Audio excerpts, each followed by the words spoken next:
Hello, good people. Welcome back to Cow Daily. Today we're going to be talking about. Um, it's a hard one for me actually to talk about this today because I've been waiting and I've been waiting and I've been waiting for these people to be asked about this.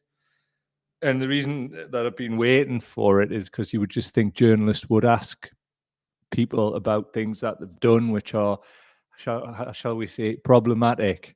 But it's just not come. And it's gutting because I'm big fans of these people too. Um, and so that makes this really rather a hard one for us. So that's why I've decided to do it, to be honest, because I don't think things should always be easy. And also, if I was to take ownership of some of it, I think it's been a bit of a blind spot for us. And you'll see why as this goes on. So I need to sort of interrogate my own bullshit with it as well. Because you can't just be going around pointing the finger and going, you've done this, you've done that, if you don't look at yourself, can you? So that's what we're doing. Today I'm going to be talking about Paddy Pimblett and Molly McCann. Some of you may not know who that is. They're very inspirational people. The martial artists and the fight in the UFC, the Ultimate Fighting Championship. Now, some people don't know this about us because I don't really talk about it too much, but I'm bang into the martial arts and like watching it basically. I mean, like my partner, she used to run a kickboxing gym. I've got friends who run gyms a gym in Newcastle called Newcastle Fighters. Check them out. Actually, they do absolutely fantastic work in the community as well. They've run female-only sessions, self-defense sessions at the Newcastle Mosque. And I've just got all the respect and time in the world for them. So check out Newcastle Fighters, little plug. And I had all the time in the world for Paddy Pimblett and Molly McCann. And I didn't think it would drag on this long. And I thought they might actually speak about these things and clarify these things. And they haven't.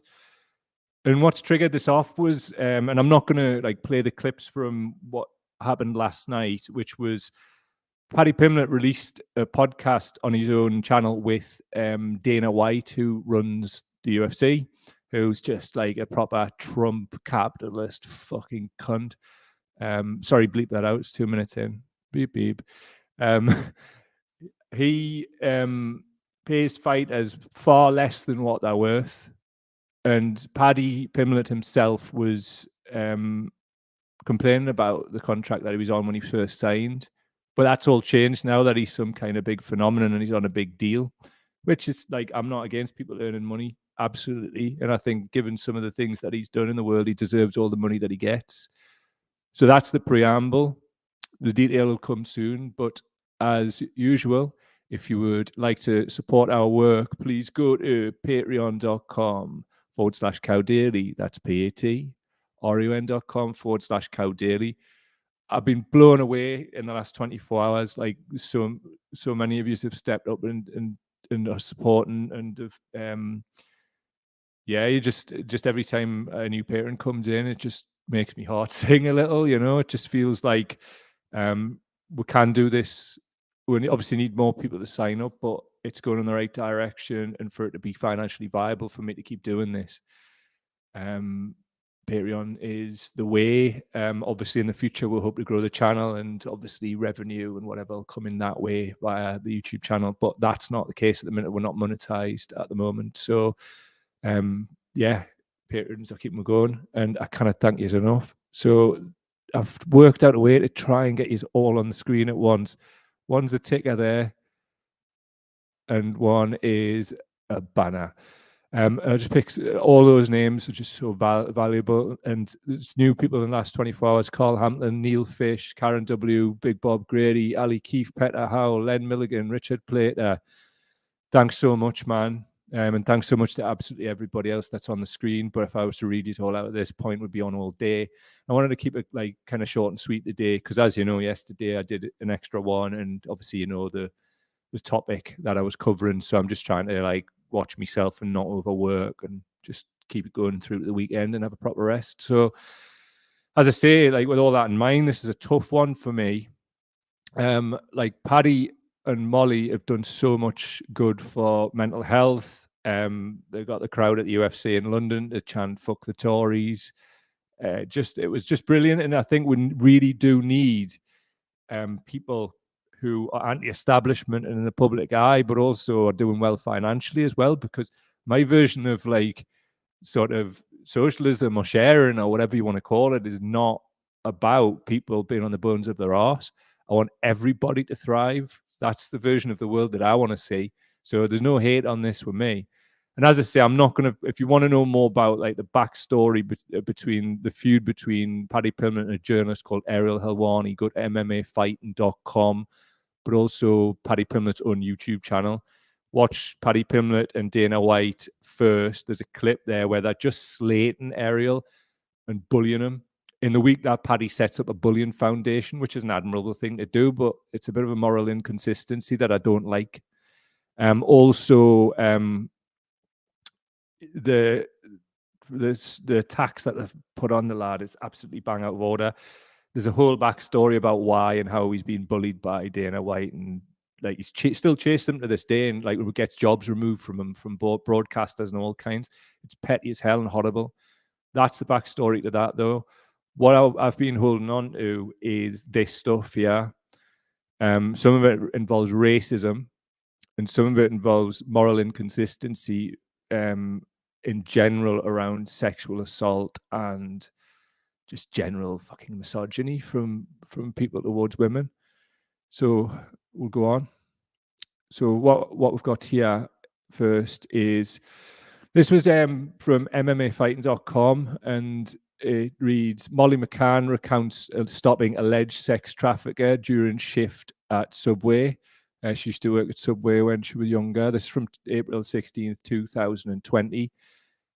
This was before Paddy was signed to the UFC, I think, and Molly was in the UFC, but she hadn't like blown up at this point. I'll just read a little bit from this. Just bear with us. As it turns out, Molly McCann doesn't actually like meatballs. This may seem odd, given the alternative nickname of meatball, blah, blah, blah. Just loads of preamble about Subway. She revealed her one-time turn as a vigilante during an appearance on the A-Side Live chat on Wednesday. So this is Molly McCann. This blonde girl's come in. This is the Subway, 5 a.m, rotten drunk, stumbling over, and then this lad followed her in. And he's come in and he's put his arms around her. And I went to him, hey, mate, what's her name? He went, what? I went, what's her name? Because I just didn't think he knew her. Something in my belly was like, nah, this is not no. And he's like, fucking shut up, love. Could you imagine my face saying that? So then she opens her purse and he's trying to get the money out of the purse. And I went, hey, mate, what the fuck? And he went, I'm the police. Who you talking to? I said, you're not the fucking police. According to McCann, the assailant for reinforcements and several other men showed up to the Subway.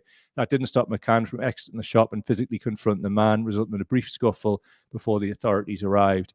As it turns out, the situation was even more serious than McCann had thought. He's gone to kick me in the head and I've leg kicked him. The police have come and took him. I've had to go make a statement.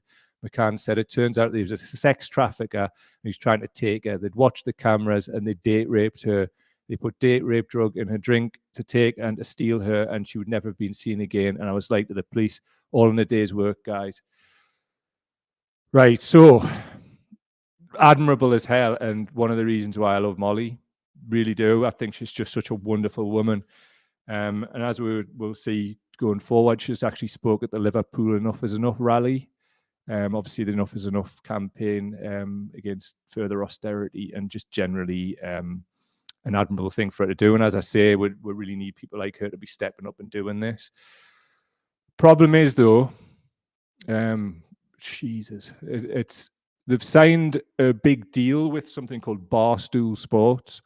Barstool Sports is an outlet predominantly based in the United States. It's run by a guy called Dave Portnoy, who, to be honest, is an absolute bellend.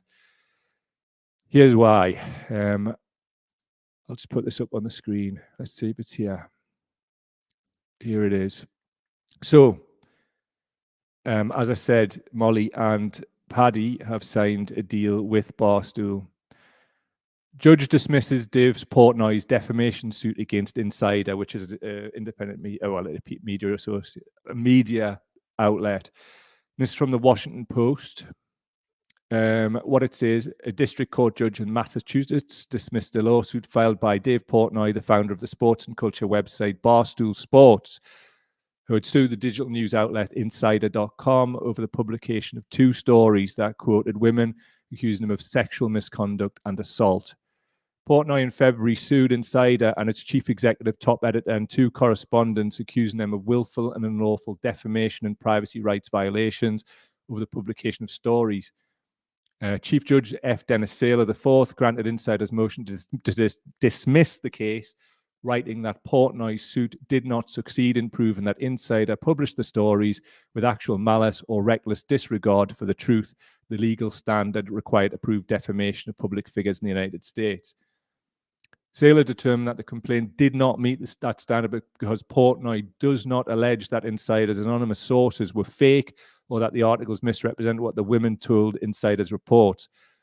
Furthermore, plaintiff admits that Insider investigated its first article for months, requested an interview with him, sought his comment before publication, including its denials, and hyperlinked to his news conference and his lawyer's full denial letter, which is fantastic journalism, well done. Portnoy had alleged that the articles were hit pieces designed to ruin his reputation, etc. So I'll go on. Saylor wrote in his opinion that issues of consent and power imbalance in sexual relationships are very much matters of current public concern, and the legitimate public interest in those issues is not limited to matters that arise only in the employment context. So basically, as you can see, the issue that I've got here is, right, as I said at the top of the show, I honestly thought that they would do something, they would say something, you know. I mean, Paddy's got a deal for like £1 million. I don't know if it's over a year or however many years it is, but like to work for Barstool, make content for Barstool. So did Molly. It's been reported as a 6-figure deal, so £100,000 plus. And there's been nothing, complete crickets. And I have like been swept up in the whole phenomenon that it has been their rise through the UFC in the last year, like anybody else. I think it's been a beautiful thing. But this, as well as the thing I'm going to go on to about Paddy as well, is just the elephant in the room with both of them. I'm just like, I just can't morally understand what the hell's going on, you know? So yeah, I have to talk about it, you know, I have to. And as I say, like this, what I'm about to talk about next, right, was pointed out to us but when I actually posted about how proud I was of Paddy and Molly and all of that a few months ago. And somebody pointed these things out to us then, and I says, look, give them a chance. I'm sure they're good people and they'll clarify this too. And they just haven't. Nothing's been said. And the problem is, right, I think, and there's these type of things are covered in the Errol Helwani show, MMA Hour, last night, where he basically body bagged Paddy. Like, it was ridiculous. And Paddy's response today has been shocking, to be honest. Just complete denial. He's produced receipts and evidence. I mean, you can't like question it really unless you're a complete fanboy, which I'm not of anybody. And to be honest, if I can throw him a Newcastle United season ticket in on moral grounds, I damn sure I can throw these away. See, that was my boyhood club, by the way. So, what has Paddy said in the past? Right. So, firstly, a bit of preamble. It was bad enough when this wasn't being covered, right? But the two of them are like appearing on something called Chicken Shop Date, which on YouTube, some of you might know what that is and seen it before. Something set up by Amelia de Moldenberg, who's on the right there in the image. As you can see, it's, I think probably because the Enough is Enough campaign crossover, it looks like Molly and Zara Sultana MP are mates. So this was posted today on Instagram. Zara's liked it. And she's put like heart emojis in there in the comments. Also, somebody's replied to those heart emojis called Dan H on Instagram. Hey Zara, just wondered if you're aware of and your thoughts on Paddy Pimlet's tweets, such as, this country is a fucking mess because of the government, lad. It's simple as that. Lots of immigrants have landed in this country and took over full areas. Some places don't even speak English, and you're telling me that's good for this country. That was from 2019, and also claimed in March this year that he hadn't said anything racist. Love your work. He's obviously addressing Zara here. Just wondered if this had been readdressed and I was unaware. I personally have looked and I can't see anywhere that they've actually well, not they, it's not Molly's fault, but she is knocking about with them, but where Paddy's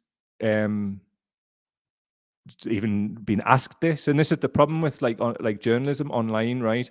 If it's dependent on clicks and it's dependent on traffic being driven to the channel, then what that means is people are being paid, which is totally against journalistic ethics, to pay somebody that you are interviewing. And this was one of the points of Helwani last night. It was a Syracuse University journalism graduate. And what he said was, ask any journalism professor about what the ethics of what that means. Nobody should be getting paid for interviews. But the problem with the YouTube model is it relies on faces and beating the algorithm and whoever's trending and whatever. I mean, you could argue that this is what I'm doing. It's not, and I hope you would understand my morals and ability to confront this, and also confront this about myself. This was pointed out to me the other month. I already knew about it, and I think probably because I was deluded and swept up in the fervor around them, I just was like, let's just wait and see. I'm sure they'll come out and clarify this, and I'm sure somebody will ask them. Nobody has asked them that I'm aware of, other than people righteously in the comments like Dan H there on Instagram. And it's just not good, is it? It's not good enough. Journalism needs to be better than that. And also, Paddy needs to be better than that. Here's some of the things he said. So here's a tweet. He lost this account, actually. I don't know why. Maybe it was for things like this. It's the one I just read out there. It's just hard to read, man. It goes on, though. So this is a retweet. And this was somebody, I'm not even going to read out who it was, retweeting a Sky News article where an asylum seeker is talking about being made to stay in converted shipping containers. I mean, we all know about the issues there with immigration in the country, and the Tories, well, also Labour, and the way they're dealing with it. And this is what Paddy retweeted. How about fuck off back to your own country, you fucking dickhead. Come here, expect everything. When I see ex-army living on the street, don't like it, fuck off. That is just the tropes of the far right. I was going to pull up some National Front shit from the 1970s, but what's the point? We all know what this is. It's straight up fucking racism, and we've got to call it out, even with people we're like. I'm so fucking hurt doing this, man. I really believed in these people. And I said at the time, I think Molly will kick him up the arse and get his head on straight. Have they done that privately? I'm not privy to that. I don't know them. But what I do know is nothing that I've seen has come out publicly. So it goes on. So this is Paddy engaging with another UFC fighter, Mohamed Markayev. Mohamed is from Dagestan. And he's just started with the UFC. Fights at 125 pounds if you're interested. And he fought, I think, in the Olympics in wrestling for Great Britain, because he came over when he was a young lad, and he's a British citizen. So this is what Paddy has to say about that. No, you wear that flag as a fraud. You're not from here, you idiot, and I'd out-wrestle you. It's that simple. Remember the name Tom Owen, don't you? Took you down, triangle you in a tournament, you little map puncher. Mohammed says, you're racist. I represent this country. What are you going to do about it? I don't need to wrestle you. I know how you wrestle already. Paddy then responds, how am I racist? Haven't mentioned race once. Was you born here? No, then you shouldn't represent this country. That simple. No, we both know what would happen. You'd get slammed on your back and start crying and blah, blah, fucking whatever. That's just fucking straight up racism, man. Mohammed is a fucking British citizen, just like anybody else. He's competed for the country. What the hell are you going on about? Now, I understand people do that whole online thing, and they don't want to get mugged off online, and they come out with some wild shit. I mean, God knows I get wild shit every day, but I've never come out and tried to mug somebody off on a racial level when I've like fought back for myself. Like, this is not okay, man. And this isn't over a blip or when he was young. Some of these are from 2019, man. He was well into his 20s at this point. And here's another thing, right? If you're going to be running about with this whole fuck the Tories, don't buy the Sun thing, you cannot be like going on like the Sun fucking front page. Like, it just doesn't work like that at all. You can't do this kind of shit, and you can't be given a pass out for fucking racism ever. It's fucking unacceptable, isn't it? As I said, I'm just like devastated that this is happening. I'm devastated that I'm doing this kind of show, but yeah, you fucking go. You can't just criticize the people you don't like, can you? There's more. So this is Louis Tyra who responded to that. That's what papers like The Sun want you to believe. It's not like that. The reason our areas are so impoverished is not because of immigrants. It's a tactic the government uses. It's because of underfunding, levels of employment and poverty. Paddy should fucking know this. I've seen him in interviews and he's talked about the managed decline that we've put the documents up on this show in defense of the people of Liverpool. The managed decline that the Tories did in the 80s. There's fucking memos that show that that's the approach that they took. And you should know better that this isn't down to immigrants. This is down to the fucking Tories and the establishment. The reason that people in our working class communities are in the shit. And I just don't understand how on earth this hasn't been clarified or spoken about, both these things. You've got it's Dave Portnoy, who runs Barstool, doing all this wild shit, right? Lost his defamation case because there was no grounds for it. Molly said, fuck all, right? And she comes out and talks about all the things she talks about righteously, and she should. But the problem is, now she's adjacent to Zara Sultana, and I mean, it could tarnish her image going forward when the political right get on top of this. But to be fair, I think anybody associated with the Labour Party these days, after the Ford report, is tarnishing their fucking image anyway. So but hey, that's not for me to say, apparently. So that's when it slips into like our movement, innit? And our movement, like, and I've been criticised this week too. And what I did was I've set up a debate for Monday, waiting on clarification from one participant, and also I've asked for it to be directed at me as well. Now, this is how like normal adults should be going on. If you've done something wrong, own it. Like, give people time for self-reflection. But this is like well past that time, man. Well past it. So I wouldn't feel an integrity with myself talking about these things and just looking the other way. So whatever small contribution that we can make to it, that's what I'm doing. I want to force the bloody issue. And the thing that's made us do it today, as I say, well, there's many reasons, but it's just the way like Paddy himself has went on since he was held accountable properly by Errol Hilwani last night. Properly. He's just in full denial and going full on. Now, in mitigation, he's doing a weight cut at the minute, and that's never easy. So maybe it's just shit that's relating to that he doesn't need this week. But he called it on this week, sitting there with Dana White slagging Ariel off, who's been bullied a bit and dragged out of jobs and left and right. Because Dana White will ring the CEO of like ESPN, BT Sport, and try and get Ariel sacked. He wants to kick him out of the sport completely because he wouldn't toe the line and he does proper journalism. Now, like him or not, if you've heard of him or not, that's bad that like journalists are getting attacked. And if we're going to call ourselves journalists, you can't shirk, can you? Just like Khashoggi with Newcastle United, my boyhood club, just like that.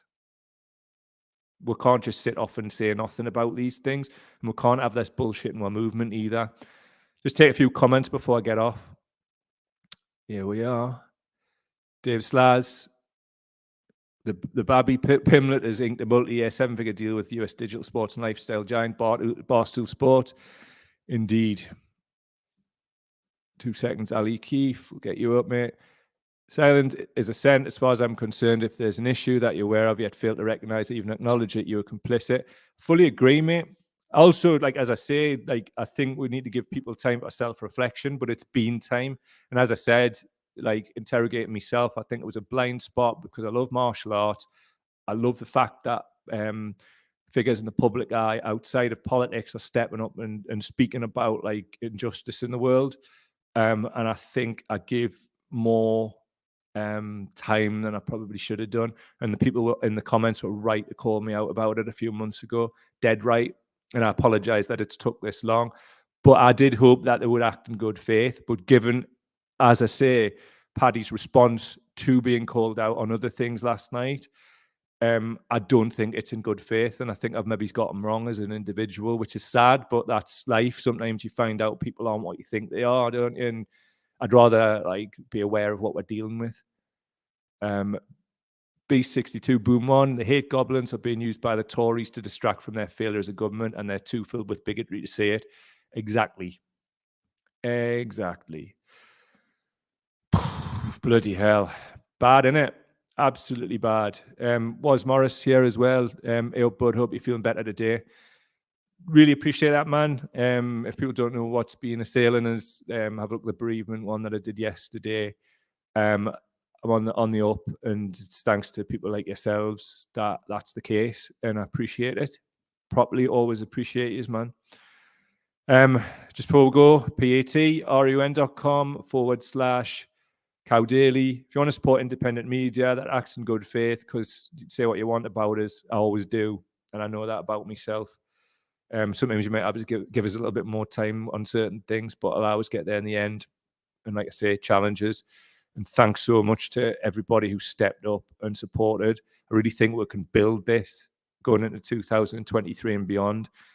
And I don't know, be like the watchers on the wall of journalism, saying the things. And listen, I don't give a fuck, man. Like, I've been through so much in my life, right? That like what these cunts and our opponents have to say about, I don't care. We'll turn up every day, good health dependent, and we'll say these things and we'll do the right thing with your support always.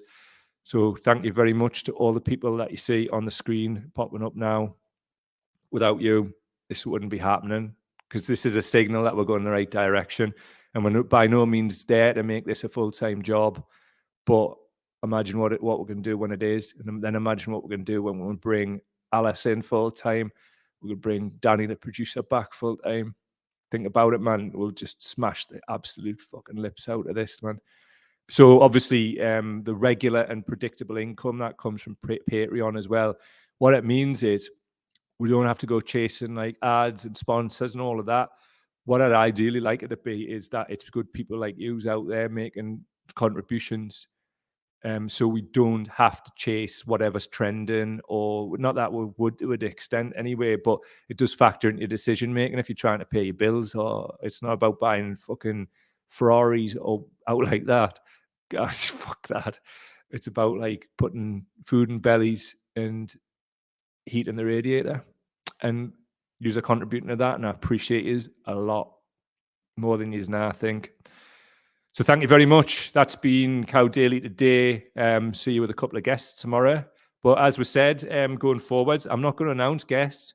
We are going to be bringing high-profile people in down the line, but it's not even a case of that. Everybody's humans. Just tune in, and you'll see who pops up. Sometimes it'll just be me, so try not to be too disappointed. Catch you later. Well, once I've found the closing titles. See you later.